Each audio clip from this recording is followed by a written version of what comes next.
मिजोरम राज्य भारत का 23वां राज्य है। यहाँ से 6 मुख्यमंत्री हो चुके हैं और 10 बार यहाँ मुख्यमंत्री पद की शपथ ली जा चुकी है। पहले मुख्यमंत्री शी छुंगा थे। वे मिजोरम के केंद्र शासित प्रदेश के पहले मुख्यमंत्री थे। मिजोरम को राज्य का दर्जा दिलाने में इनका अहम भूमिका रहा था। असम से मिजोरम को अलग कर राज्य का दर्जा देने के लिए इन्होंने ही बातचीत की। इनको 3 मई 1972 को उनको केंद्र शासित प्रदेश का मुख्यमंत्री बनाया गया। मिजो यूनियन पार्टी के 28 साल के दौरान 14 साल तक वे पार्टी के अध्यक्ष पद की जिम्मेदारी संभाली थी। इनका जन्म 1915 में हुआ था और मृत्यु 1988 में हुई थी।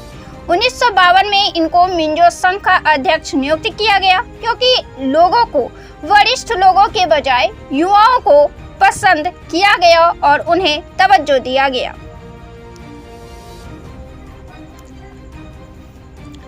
मिजोरम केंद्र शासित प्रदेश के दूसरे मुख्यमंत्री थे टी सैलो। टी सैलो को पद्मश्री और विशिष्ट सेवा पदक हासिल है।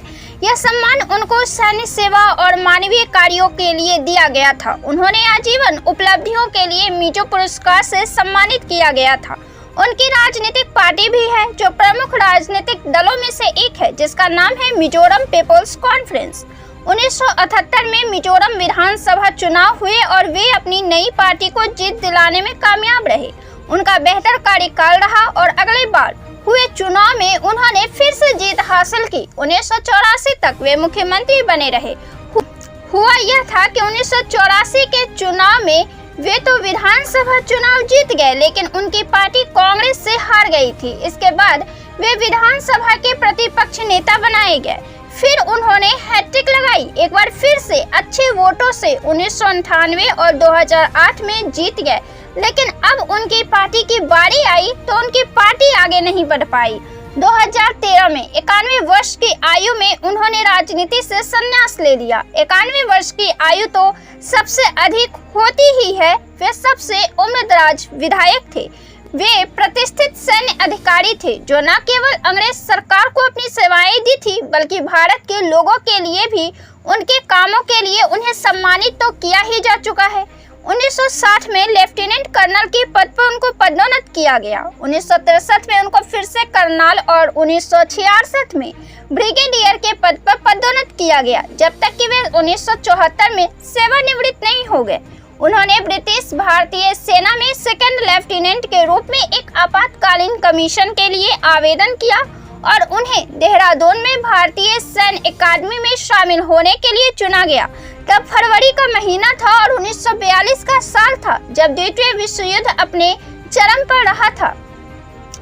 इसी साल नवंबर माह में उन्हें मेरठ में द्वितीय पंजाब रेजिमेंट में तैनात किया गया। सेना से रिटायर होने के बाद उन्होंने मानवाधिकार समिति बनाई। या उन्होंने बस यूं ही राजनीति में एंट्री करने के लिए नहीं किया था, बल्कि इसके साथ भी उनका बहुत निजी जुड़ाव रहा था। उनकी शिक्षा मेघालय में हुई थी और उन्होंने इंटरमीडिएट कोलकाता से किया था। जब वे रिटायर हो गए, तब तक उनका मूल राज्य राजनीतिक विद्रोह से तबाह हो चुका था और उन्होंने मानवीय कार्यों की तरफ रुख किया और मानवाधिकार समिति बनाई। यह समिति भारतीय सेना और मिजो नेशनल फ्रंट के बीच अलगाववादी संघर्ष में फंसे नागरिकों के खिलाफ कथित सेना की ज्यादतियों से लड़ती थी। उन्होंने 1 मार्च 1966 से भारतीय सेना द्वारा किए गए अत्याचारों के 36 मामलों वाले एक ज्ञापन को प्रस्तुत किया। राजनीतिक क्षेत्र में अपने कारण से लड़ने के लिए उन्होंने 17 अप्रैल 1975 को पीपल्स कॉन्फ्रेंस पार्टी की स्थापना की। उनकी पार्टी ने 1978 तक मिजोरम विधानसभा चुनाव जीता। वे 2 जून 1978 को मिजोरम के दूसरे मुख्यमंत्री बने, लेकिन आगे उनकी पार्टी बढ़ नहीं पाई। यह जो सरकार बनी तो सही, लेकिन 6 माह में ही उनकी सरकार भंग कर दी गई।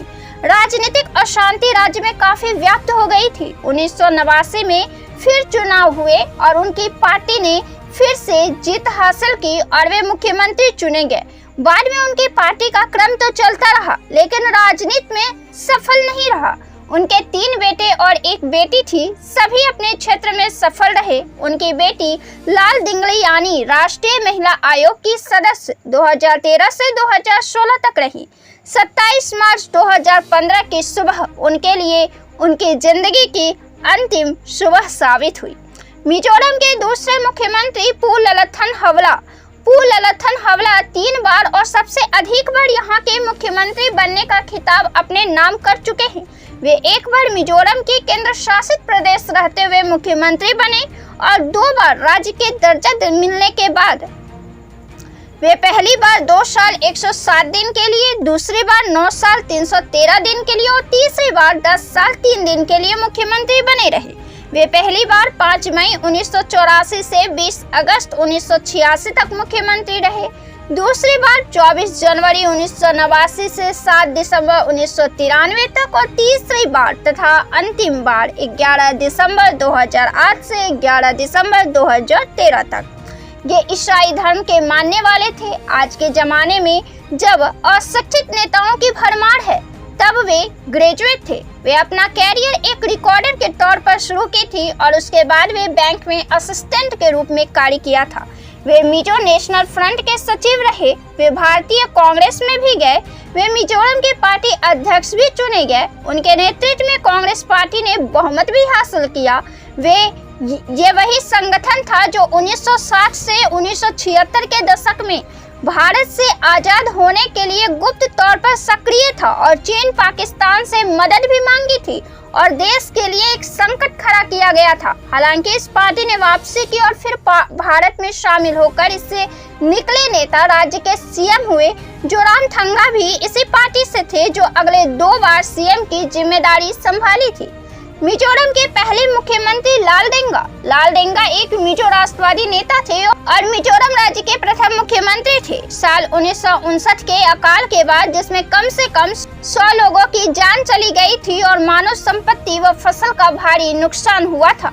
लाल देंगा की अगुवाई में मिजो नेशनल फ्रंट ने भारत सरकार के खिलाफ स्वतंत्रता के लिए 20 साल लंबी छापेमार लड़ाई लड़ी। इसके बाद केंद्र के साथ 1986 में शांति समझौते पर हस्ताक्षर किए। 30 जून 1986 को भारत सरकार और मिजो विद्रोहियों के बीच मिजोरम समझौता हुआ था। लाल देंगा विद्रोही मिजो नेशनल फ्रंट के नेता थे और पूर्व के प्रधानमंत्री मोरारजी देसाई के आदेश पर उन्हें जेल में बंद किया गया था। वरिष्ठ अधिवक्ता स्वराज कौशल जो सुषमा स्वराज के पति थे, उन्होंने लाल देंगा का मुकदमा लड़ा और उन्हें बाहर निकालने में सफल रहे। कौशल ने हालांकि न केवल लाल देंगा को रिहा कराया बल्कि उन्होंने बाद में मिजो विद्रोहियों और सरकार के बीच होने वाले समझौते में भी अहम भूमिका निभाई। उनकी कोशिशों की वजह से 30 जून 1986 को मिजोरम समझौता हुआ। MNF अब एक क्षेत्रीय राजनीतिक दल है। मिजोरम भारतीय संघ का 20 फरवरी 1987 को 23वां राज्य बना। मिजोरम के दूसरे मुख्यमंत्री जोरामथंगा 3 बार राज्य के सीएम बनाए गए। पहली बार लगातार 2 टर्म के लिए उन्होंने 10 साल 8 दिन के लिए सीएम की कुर्सी की जिम्मेदारी संभाली और अगले तथा अंतिम बार उन्होंने 5 साल में 8 दिन कम। पहली बार वे 3 दिसंबर 1988 से 4 दिसंबर 2003 तक और दूसरी बार 4 दिसंबर 2003 से 11 दिसंबर 2008 तक और तीसरी बार 15 दिसंबर 2018 से 7 दिसंबर 2023 तक। पहले मिजो नेशनल फ्रंट एक प्रतिबंधित संगठन था और गुप्त तरीके से एक अलग देश के लिए सक्रिय था।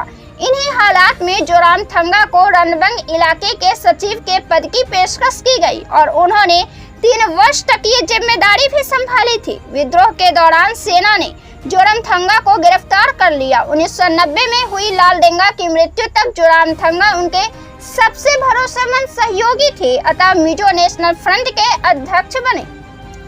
25 वर्षों के संघर्ष के बाद मिजो नेशनल फ्रंट ने 30 जून 1986 को ऐतिहासिक मिजो शांति समझौते पर हस्ताक्षर किया और 1987 में मिजोरम को पूर्ण राज्य का दर्जा मिल गया। इस समझौते के बाद जोरामथंगा राजनीति में आए और अपने पहले ही चुनाव में चम्फई से पहली बार विधायक बने।